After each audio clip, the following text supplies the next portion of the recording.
including the Knights Templar Masonic Order. At the heart of London city-state is a 187-ton, 69-foot-tall Egyptian obelisk called Cleopatra's Needle. It was transported from Egypt and erected on the banks of the River Thames.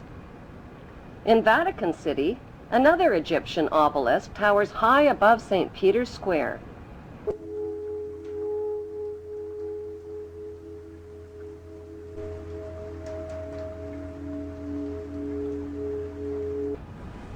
What exactly is an obelisk? Obelisks are phallic-shaped monuments honoring the pagan sun god of ancient Egypt called Amun-Ra. The spirit of this pagan god is said to reside within the obelisk. Obelisks symbolize the phallus and fertility. At the base of the obelisk is a sunwheel circle symbolizing the vagina. Together, they depict male and female sexual union. Worshippers of Amun believe Amun is the supreme god and creator of all things, and can transform himself into other gods, like Osiris, the god of the underworld, or Seth, the god of evil and chaos. Since vowels were interchangeable in the biblical Hebrew language, Amun can be spelled A-M-E-N, A-M-O-N, O-M-O-N, or A-M-U-N. Today, Amun is one of the most popularly used words in the entire world. It is used in all languages by Christians, Muslims, Hindus, and Jews at the end of prayer. Without realizing it, people all over the world are praising Amun. The Old Testament of the Bible is the holy book of both Christians and Jews. Amun is repeated over and over again throughout the Bible and is hidden within the word testament. The word Amun literally means the hidden one. Many are fooled into believing that Amun means so be it or truly, but in Kings 1 verse 36 of the Old Testament, Amun is identified as the Lord God of my Lord. Why in the world would the Vatican, a fortress of Puritan Christian values, erect a monument symbolizing the pagan god Amun and sexual intercourse right in its own front yard?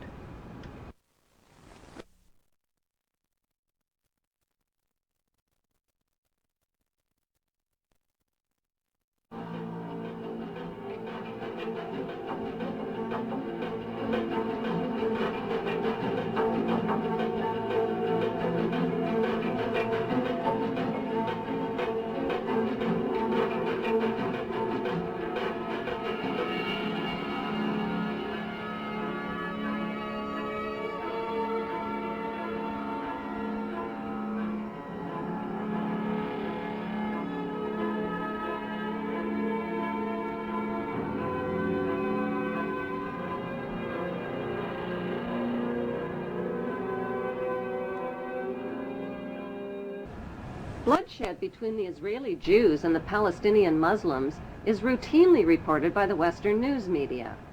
But how much does the general public really know about what's going on in Israel? And why should they even care? Why? Because Israel has written human history, and it is also writing the future of humanity. It is important to know that the land now called Israel was originally called Canaan in ancient times.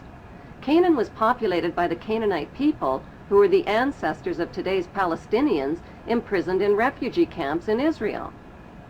About 3,500 years ago, the Semitic Hyksos kings ruled Egypt for 100 years, but were expelled from Egypt into Canaan.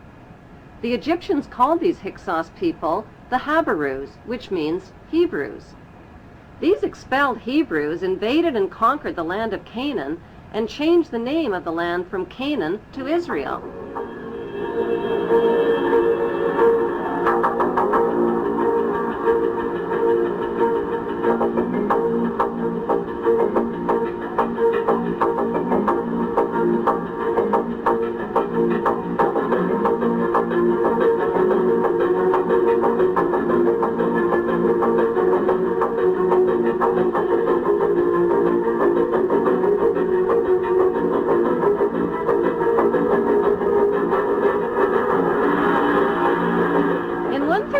AD, the name was once again changed to Palestine after the Romans conquered the land. As recently as 1948, the name was officially changed back to Israel again by the Hebrew Zionists, who slaughtered and drove the Palestinian people from their homes, land, and villages after World War II.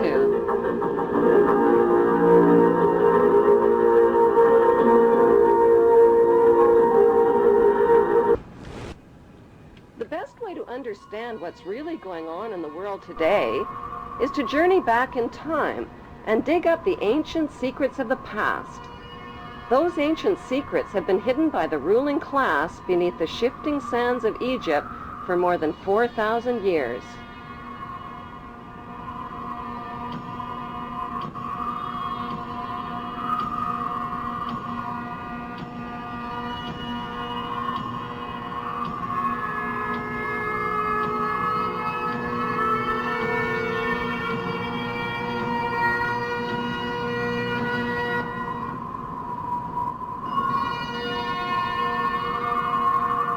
Historian travel guides like Josephus, Herodotus, and Manetho, as well as writers like David Rohl, Ralph Ellis, and Niels Peter Lemke, provide flashlights into the past.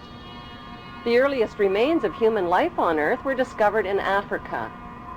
The ancient Egyptians kept detailed records of their culture and history in tombs, in temples, and on pottery, using pictures and writings called hieroglyphics.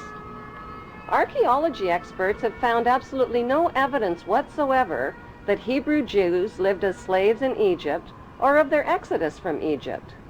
The plain truth is that Moses didn't lead Hebrew slaves out of Egypt any more than Charlton Heston did. So who was that bearded man with a magical staff named Moses?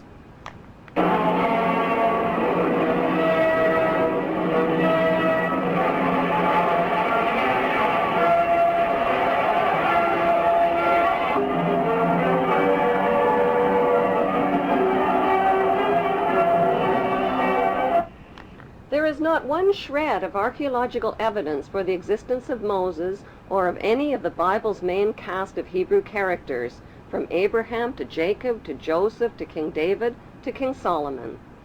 There is, however, plenty of evidence for the existence of Egyptian pharaohs who these biblical characters are based on.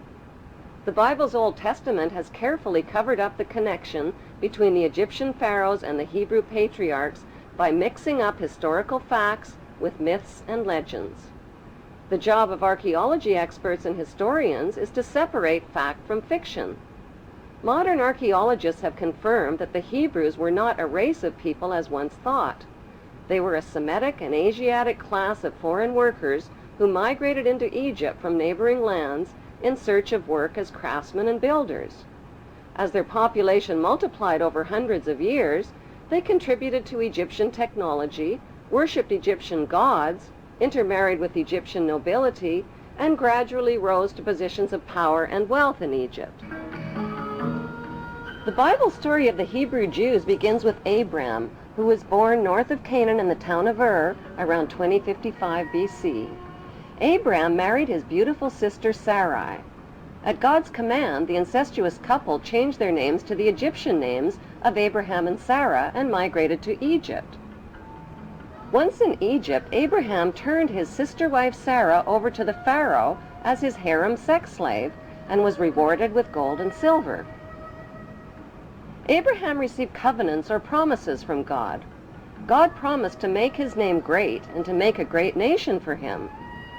God also made a circumcision covenant with Abraham, commanding him to mark the flesh of his people and slaves by cutting off the protective foreskin of their penises. Circumcision was a painful barbaric custom that was introduced into Egypt near this same time and has survived to this day. It is the unnecessary mutilation of the genitals of little boys and implies that God made a mistake in design. This mutilation custom has more to do with a mark of Hebrew ownership than with hygiene. In the continuing Bible story, Abraham married an Egyptian woman named Hagar because his sister wife Sarah couldn't conceive. But at age 90, Sarah finally gave birth to a son named Isaac. Following God's order to sacrifice his son, Abraham hog-tied Isaac and picked up a knife to kill him. Just as Abraham was about to plunge the knife into Isaac, he learned God was only kidding.